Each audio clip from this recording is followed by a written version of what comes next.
গতকাল হঠাৎই আইপিএল দল চেন্নাই সুপার কিংস থেকে জাদেজার সাথে একটি ছবির সিম্বল ব্যবহার করা হয়।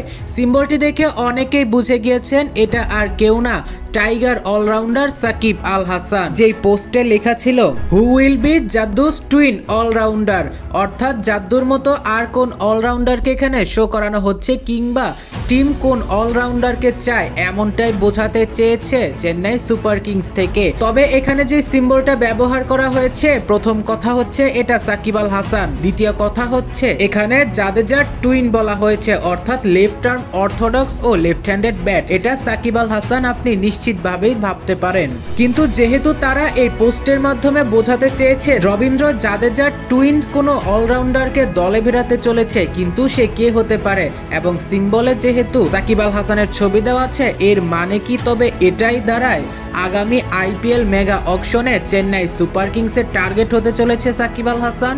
কেননা এবার সাকিব আল হাসানের প্রতি একটু নজর সবারই থাকবে, কেননা প্রথম কথা সাকিব ফুল টাইম অ্যাভেলেবেল, দ্বিতীয় কথা সাকিবের বেস প্রাইজও এবার মাত্র 1 কোটি রুপিয়া। যদিও সাম্প্রতিক সাকিব আল হাসানের ফর্মটা একটু খারাপ যাচ্ছে, কিন্তু চেন্নাই সুপার কিংস বলে কথা, ধোনির সংস্পর্শে এলে যে কেউ ফুল ফর্মে চলে যায়, এটা নতুন কিছু নয়। আবার অনেকেই বলছে এটা শুধু মার্কেটিং, কিন্তু চেন্নাই সুপার কিংসের মতো একটা দল কখনো মার্কেটিং এর চিন্তা করে না, এখনো করবে না, আগে তো করেই নাই।